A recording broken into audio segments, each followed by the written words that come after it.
नमस्कार। पंचायती राजसमंद एक्सप्रेस का विशेष कार्यक्रम जिसके माध्यम से हम हमारे राजनीति के सबसे क्या कहते हैं देसी पायदान को आप तक पहुंचा रहे हैं। सरपंच अलग अलग प्रकार से पंचायतों में सक्रिय होते हैं, मगर उनकी ज़िंदगी किस प्रकार से राजनीति में आते हैं, कैसी राजनीति करते हैं, किस प्रकार का उनका अपनी पंचायतों से अपनी राजनीतिक जीवन से जुड़ाव होता है, वो तमाम चीज़ें आप तक पहुंचा रहे हैं।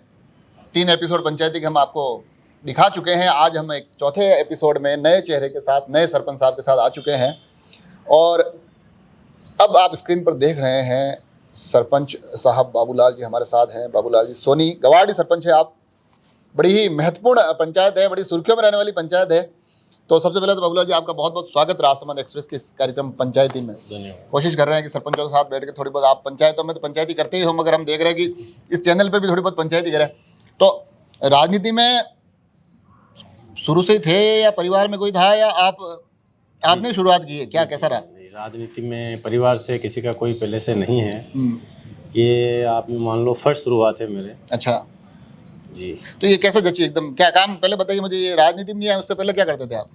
जी, राजनीति से पहले तो मेरे खुद का व्यवसाय है ज्वेलरी का। अच्छा। और दरीबा माइंस में शॉप वगैरह है। पढ़ाई वढ़ाई ख़त्म करने के बाद हम बिजनेस में जो पुश्तैनी काम है उसमें शिफ्ट हो गए थे। तो काम तो ये था आपके, तो बढ़िया सेट काम था। तो लोग तो कहते हैं कि यार राजनीति में तो दुनिया भर की माथा फोड़े हैं, आप तो बढ़िया कामकाज चल रहा था, तो फिर ये नया पाल गुटा कैसे ले लिया आपने? माथा फोड़ी तो क्या कह सकते हैं, पर एक तरह से अगर करना चाहो तो जनता की सेवा है।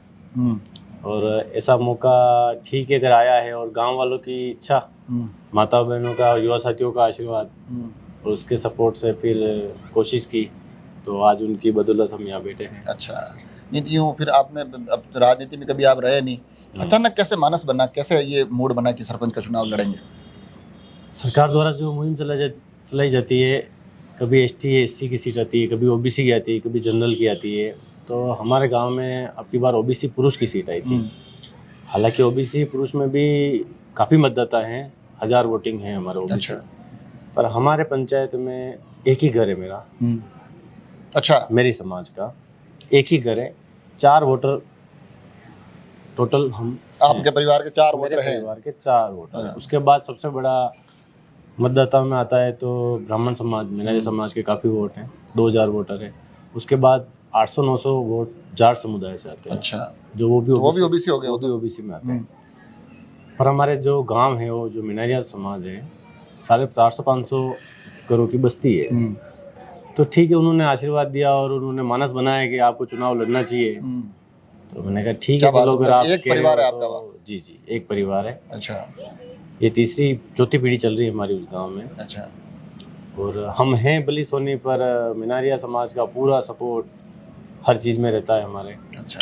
काफ़ी योगदान रहा उनका, माता बहनों का और युवा साथियों का काफ़ी योगदान है। अच्छा, यूँ डर नहीं लगा यार कि कहाँ अपन एक घर हैं, अपने पास तो वोट अपने अपने अपने अपने भाई बंधुओं की यहाँ संख्या नहीं है, कहीं क्या परिणाम रहेगा? बढ़िया काम धंधा चल रहा है, कहीं हार हुरा गए तो नींद ही नहीं आएगी? नहीं, ऐसा कुछ नहीं है। जब गांव अगर पूरा एकजुट होकर अगर आपके साथ खड़ा रहता है तो वहाँ डर का सवाल ही नहीं होता। अच्छा, तो उससे आपने, पर इसमें यूँ होता है ना सरपंचों के चुनाव, क्योंकि मैं खुद, मेरे को सरपंचों को चुनाव, मेरे परिवार में सरपंचों की राजनीति लंबे समय से है, तो मैं उसका अनुभव है। रात भर भागना और ये लोगों को कन्विंस करना, इधर से खबर आती है कि अरे यार आज तो क़यामत की रात है, चुनाव से एक दिन पहले वहाँ वो आगे वाला चला गया, तो पीछे पीछे हमको दौड़ के वापस लोगों को कन्विंस करना। फिर ये नहीं लगा कि यार मैं गलत हाथ में ले लिया तो मामला मैंने? नहीं सर, एक चीज़ देखी जाए तो रेलमुरा तहसील में बहुत शांतिप्रिय पंचायत है। अच्छा। जहाँ किसी प्रकार का कोई यूँ रात को दौड़ने वाला माहौल नहीं रहता है। किसी के प्रकार की कोई भी, जैसे किसी भी वस्तु के लिए आप रात को चोरी छिपे करना, देना लेना, ऐसी हमारी पंचायत में किसी प्रकार की कोई कार्यक्रम या छवि है ही नहीं।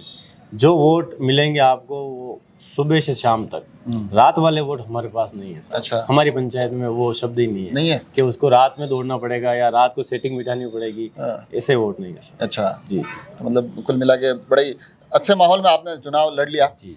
फिर जब चुनाव के रिजल्ट आए और आपको अचानक पता चला कि भैया बाबूलाल जी इतने दिन से व्यवसाय थे, आज से सरपंच है, तो पहला महसूस क्या हुआ है, कैसा एहसास रहा उस वक्त? जी, मतगणना जब हुई थी तब मैं अंदर ही था। मेरी तरफ से मैं ही बैठा था। अच्छा। काउंटिंग करने के लिए। गांव वालों के सपोर्ट से मेरे को पूर्ण उम्मीद थी कि मेरी नहीं, ये गांव की जीत है। महिलाओं क्या मार्जिन क्या रहा आपका? 134 वोट का मार्जिन रहा अच्छा, था। बड़े कंपटीशन। जी जी, कड़ा 9 मुकाबला। कैंडिडेट थे, अच्छा जिसमें से कोई पूर्व सरपंच भी थे, अच्छा। कोई ठेकेदार भी थे, बड़े बड़े दिग्गज भी थे। हम तो छोटे मोटे वो बच्चों के से जीत गए, तो ठीक बना अनुभव। नहीं, फिर कैसा लगा एकदम जीत गए तो कि अब भाई अब तो मेरे गाड़ी के आगे सरपंच की नेम प्लेट लगने वाली है? जी नहीं, मैंने ये सोचा कि आज मेरे गांव की जीत हुई है, माताओं बहनों की जीत हुई है, जिन्होंने मेरे को इतना सपोर्ट किया। मेरे युवा साथी जो तन मन से मेरे साथ इतने दिन थे, उनकी जीत हुई है। मेरी जीत बाद में, पहले गांव की जीत है। तो अब जैसे सरपंच तो आप बन गए, अब हम हमारे इस पंचायती कार्यक्रम में 3 सवाल ऐसे हैं जो हम हर एक सरपंच से पूछते हैं, जानने की जी, कोशिश जी, करते हैं। हालांकि ये वाला जो सरपंचों का कार्यकाल निकला उसमें कोरोना ने बड़ा ही परेशान किया था सभी जी, सरपंचों जी, को। जी, जी। तो एक ऐसा कोई काम किया आपको लगा हो कि यार ये काम मैंने इस मेरे कार्यकाल की अभी तक की सबसे बड़ी उपलब्धि है कि हाँ ये काम मैंने कर दिया? जी, 2 साल से तो क्या है, कोरोना से काफ़ी पंचायतें, सारी पंचायतें डिस्टर्ब ही रही है। अब काम शुरू हुए हैं। जैसे अभी हमारी एक इच्छा थी कि आगे से जैसे तैसे करके हम हॉस्पिटल का निर्माण कर सकें। पहले हमारा उप स्वास्थ्य केंद्र एक किराए के भवन में, छोटे से 10 बाई 10 के भवन में चलता था। तो आगे हिसाब से विनती करके वो जो भवन स्वीकृत हुआ है, अब हॉस्पिटल सुचारू रूप से जो वहाँ चल रहा है, ये बहुत ही खुशी की बात है। और मन में यूँ लगता है कि चलो अपने कार्यकाल में ये बिल्डिंग बन गई, उप स्वास्थ्य केंद्र यहाँ शिफ्ट हो गया और अब प्रॉपर इलाज मिलने लग गया, सफिशिएंट व्यवस्था हो गई लोगों के लिए। ये सबसे बड़ी उपलब्धि। ऐसा कोई काम कि यार ये काम एक्चुअली मेरे को अभी तक करवाना था मगर किसी कारण से मैं करवा नहीं पाया, मन में कोई पीड़ा ऐसी क्या है? सर, ये कोरोना को देखते हुए 2 साल जो अपन ने सबने गुजारे हैं, उसमें हमने ये सोचा है और सोच रखा है, और शायद ये लक्ष्य पूरा करने की पूरी कोशिश भी कर रहे हैं कि ये हमारा उप स्वास्थ्य केंद्र है जो पीएचसी में कन्वर्ट हो जाए।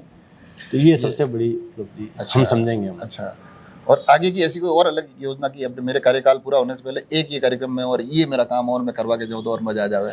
सर, ये तो यूँ है, आपके काम की तो कुछ कह नहीं सकते, पर मन में बहुत इच्छाएं हैं कि एक अमिट छाप छोड़ के जाएं, जिससे लोग विकास के नाम से याद करें।